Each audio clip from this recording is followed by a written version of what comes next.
Hi, and welcome to Breakfast Banter. Hi everybody, we have a great tip for you this morning on how you recognize your partner's behavior and how you can support them when there might be, things getting kind of busy. And that's what's been happening in our household the last few days. Well, June is a busy month for Definitely. all the time. There's just tons of things finishing and there's a whole bunch of things starting. And for us, it was like we know each other's behavioral style because we actually have used a tool ourselves, and it's what we use with our clients as couples as well as in organizations. And that's Jim's specialty. That's the behavioral DISC assessment.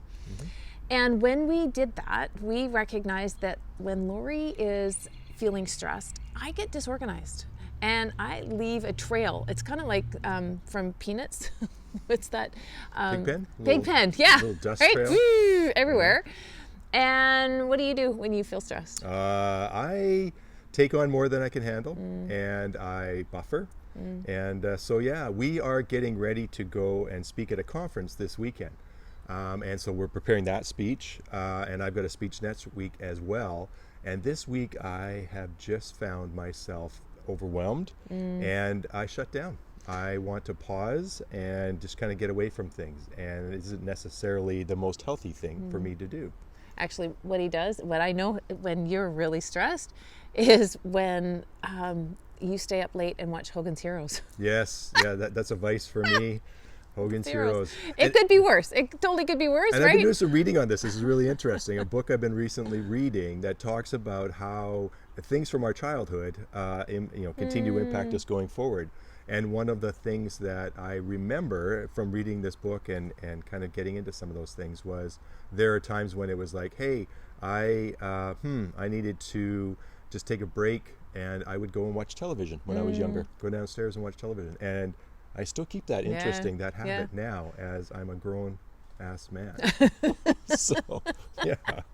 I love Crazy it. how that Who is. knew that it was even on that you could find it? Yeah. But here's the thing, is instead of us as partners reacting to that and me freaking out about you staying up late or pulling back, or you reacting to me of having the PigPen mess everywhere, the best thing we can offer you, which we have started to interject into our relationship, is recognizing that and then just going, hey, how can I support you in this? Because your behavior right now is telling me you're completely stressed and overwhelmed. You might not even know it right now. Yeah. And that was so good when I had a retreat a couple of months ago just for women, and you came to me and said, hey, like, I really notice, it was probably like all of the clothes lining all the way through, that you're really feeling stressed right now. How can I support you in this? Yeah. And it just helped me get into this. We sat down, we talked, we made a plan. You really helped me through that.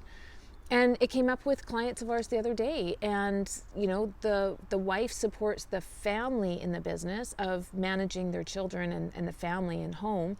And the husband is running primarily mostly everything at the office. And he recognized she was stressed. And this was the tool that we talked to them about, because he was becoming reactive. And it's like, oh, wait a minute, here's this little nugget. If you recognize she's stressed, what if you ask how you can support? And so they did. They had that dialogue, and it was amazing. Yes. It was amazing. It was just like being able to move forward and feel more connected. I think there's two important things to consider here when you look at a relationship as a couple and the maturity and growth that you have in it. First of all, recognizing that the spouse may be under stress or busy or overwhelmed in some way. But the biggest thing I found for me was I needed to be comfortable to receive that feedback and to be able to understand that you're coming towards me with this, you're coming to me with this in a place of love and understanding. And I need to be able to say, oh, you know what, you're right. I have been feeling this, I have been feeling overwhelmed, and not getting defensive, getting my back up. So you referenced the behavioral assessment, the DISC assessment. That was so valuable for both of us to be able to have a conversation about, yeah, we do recognize these traits in ourselves and in each other, and we need to be comfortable to be able to communicate about that and talk about that. Yeah. And it even just, if you're not familiar with the assessment, I encourage you to reach out, because it's something that we work in organizations with as well. And even it just made me think of your coaching call with one of our clients yesterday.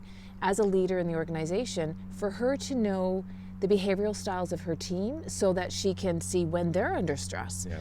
and things aren't getting handed in on time. And instead of her coming down and pouncing on them, which she wouldn't have done that, but she may have felt she needed to, coming at them at a different approach and saying, hey, this is really telling me, let's sit down and talk about, how can I support you in this?